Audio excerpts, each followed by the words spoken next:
Yeah, great. Thanks everybody for being here today. Thanks for coming to the conference. Thanks for coming to Salve Regina University, our wonderful campus. I teach in this room fairly often, and usually when I do it's for about 15 minutes. So I'm going to hope I can stay on time, right? It's the only point. So go a little shorter than normal.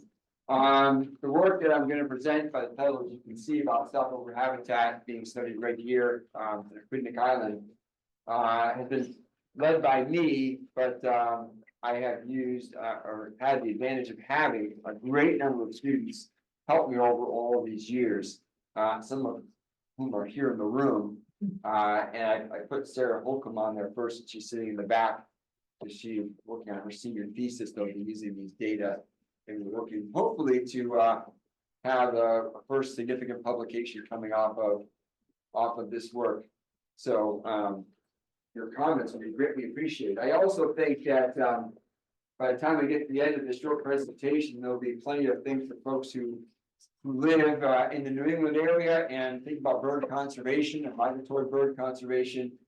We'll find lots of things that resonate and maybe some ideas that will pick up in your own hometowns, and perhaps you might find some ways in which we can collaborate, because that would also be another piece I would like to advance here. So many of us certainly know birdcast. We certainly are aware of the migration of birds, especially in the fall. We pay attention to these special nights when birds are moving south.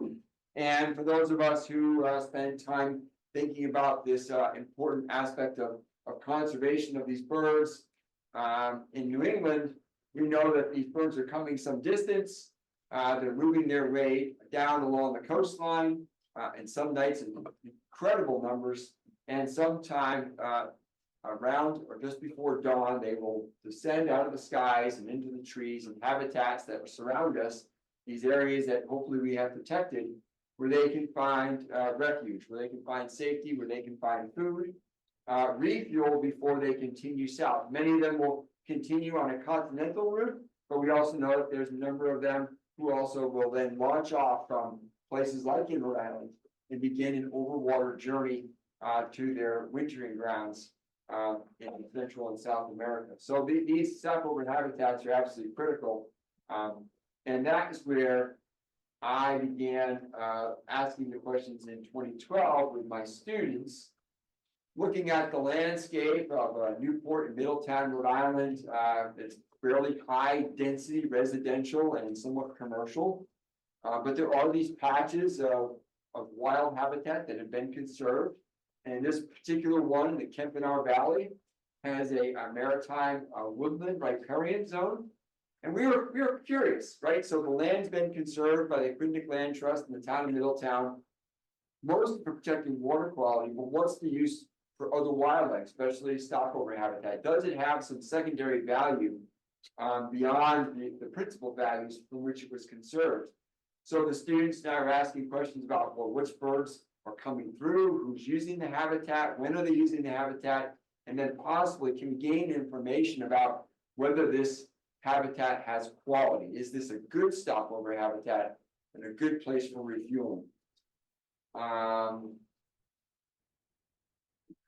there's the habitat itself. That's Bailey Brook that runs through there, and that's what's being conserved. If you're not from Aquidneck Island, you may not realize that, maybe people on Aquidneck Island don't even realize this, is that in the northern end of the island, there are several ponds, man-made ponds, or certainly managed ponds from wetland areas that serve as a source of our drinking water. And the Newport Water District uses Bailey Brook as the conduit to bring the water south, to bring the water down to the ponds right behind Easton's Beach, or First Beach as we call it locally, for our drinking water purification and delivery to the majority of the southern part of Aquidneck Island. So there's a lot of interest in protecting this watershed, this valuable watershed, and this conduit of drinking water. So all along the Kempenaar Valley between the town and the Aquidneck Land Trust, bit and parcels of land like a jigsaw puzzle have been protected and conserved. Although you can see it's not all conserved, as you can see the large shopping center in the upper left-hand corner. But down in the heart of that is where there's one piece of property called Sweet Flag. Sweet Flag was a former agricultural field. mostly for fruit trees, and then was conserved in 2006 by the Aquidneck Land Trust in the town of Middletown. Town of Middletown owns it. Land Trust has an easement on it. It has somewhat of a mode section because, without going into a whole lot of detail, it also not only serves as the drinking water supply, but below the drinking water, deep down, is also our sewage piping. So we have to maintain access to the sewage line. But that does create an opportunity for some studies of birds and netlands. But there is a maritime woodland, there's a wetland buffer, and it's conserved. So starting in that area, we began putting up your sort of standardized mist nets, depending upon the weather of that morning and how many students were able to go in the field with. Maybe we would open up anywhere from 4 to 10 12-meter mist nets in there, and we would try to open them at or before dawn, and then run up for at least 3 hours. And typically, because I teach on a regular basis, I have to get back to class, so that would sort of curtail how long we could ban for.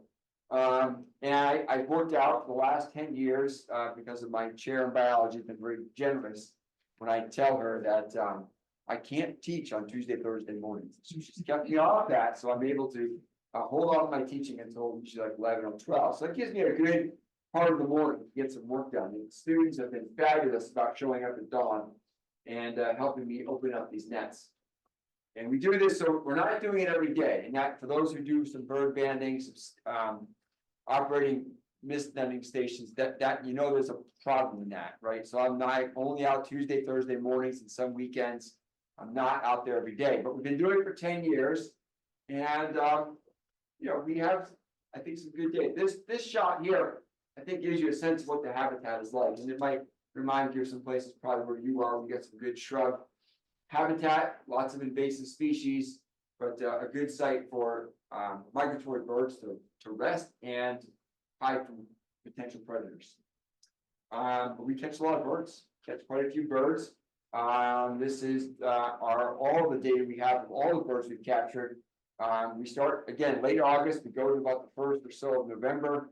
And again, just like anywhere else in New England, our birds are coming through primarily in late September, early October, and then you get these kind of wild peaks that can come through in late October.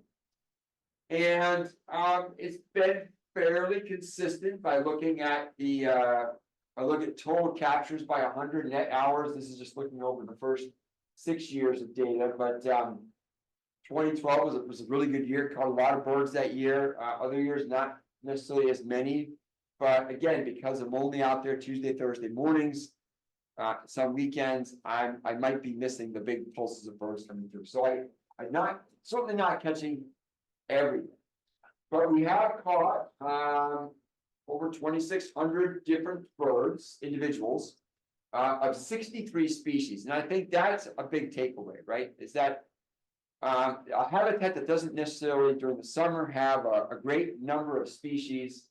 During migration, lots of birds are coming through. Lots of birds, many species we only see a few times. These top 5 make up, nearly about 80% of the captures: catbirds, song sparrows, black-capped chickadees, swamp sparrows, and common yellowthroats. But of all the captures we have, 80% are short or long distance migrants.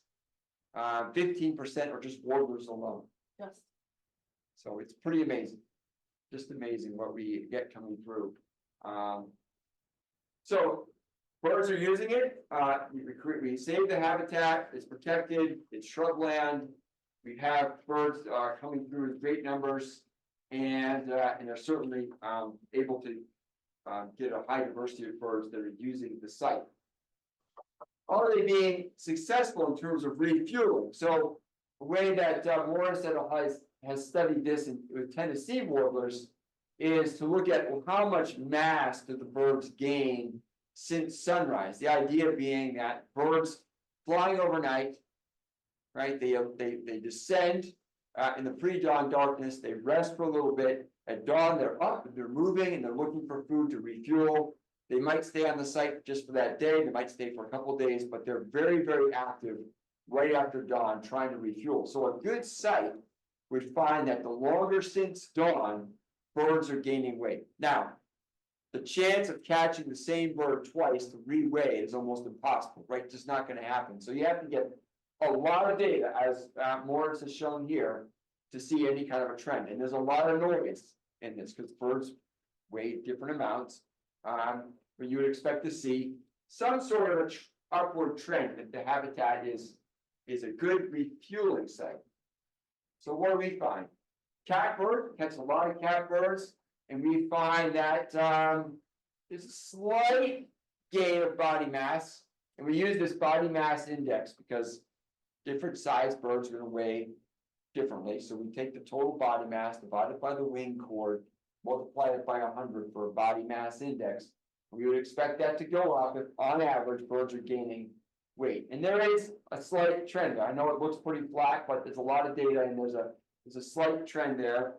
So maybe catbirds are finding what they need.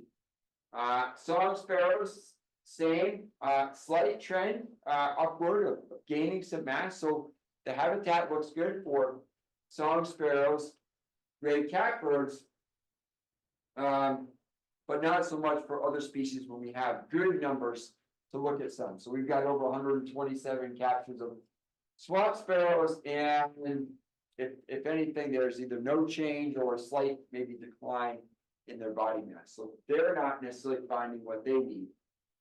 If I take all the warblers together, which is not statistically really viable to do this, but I think for just the sense of what you would see, if you look over 17 different species of warblers, over 248 different individual birds, they're not gaining mass.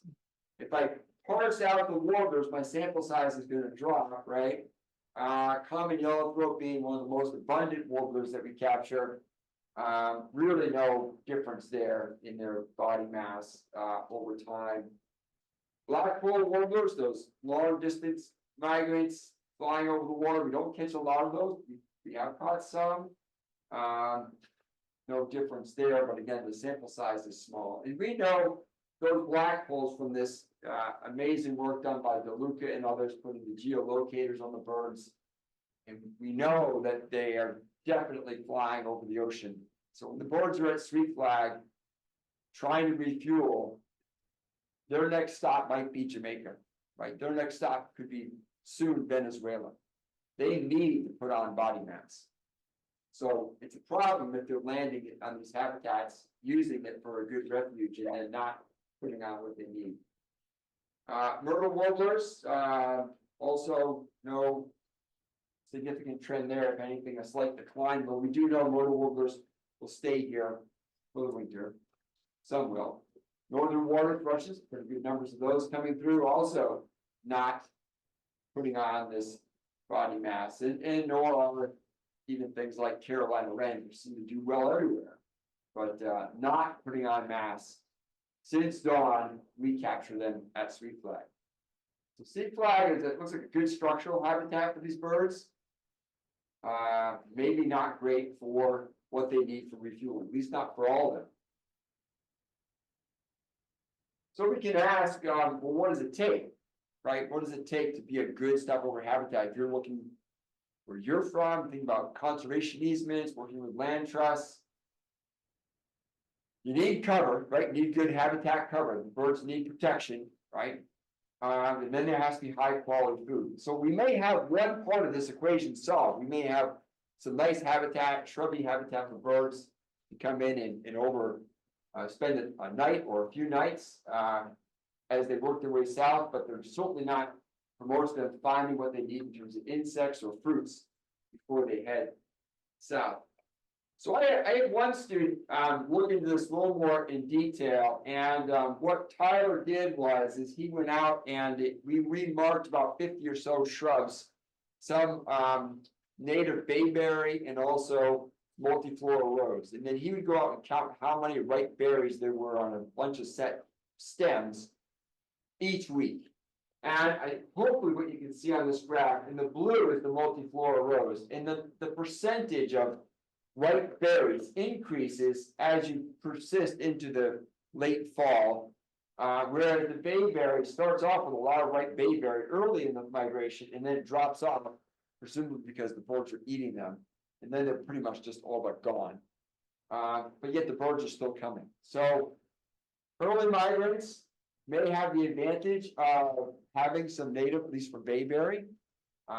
Later migrants are going to be stuck with things like multiflora rose berries. They're eating berries.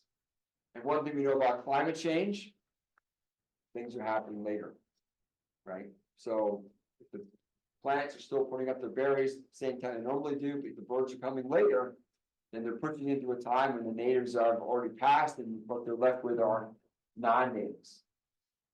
So that's definitely a piece of it. So in 2018, we did some ecological restoration with a small grant we received, and the facilities crew at Salve was very helpful in bringing tractors and supplies and shovels down. And we were able to buy 100 native shrubs, mostly viburnum and also winterberry.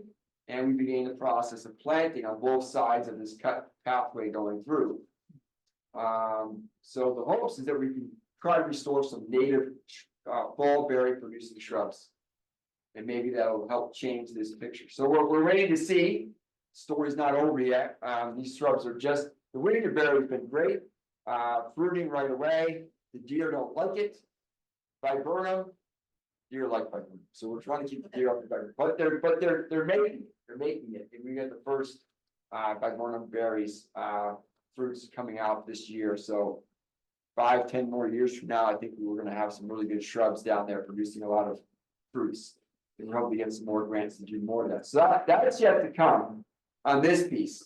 But knowing that I have a little more time than a typical talk here, I also thought you might be curious as to what goes on there during the summer. And so about 5 years ago, on the same site, we began doing some breeding bird work.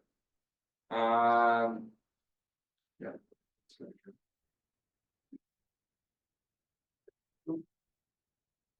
Yeah.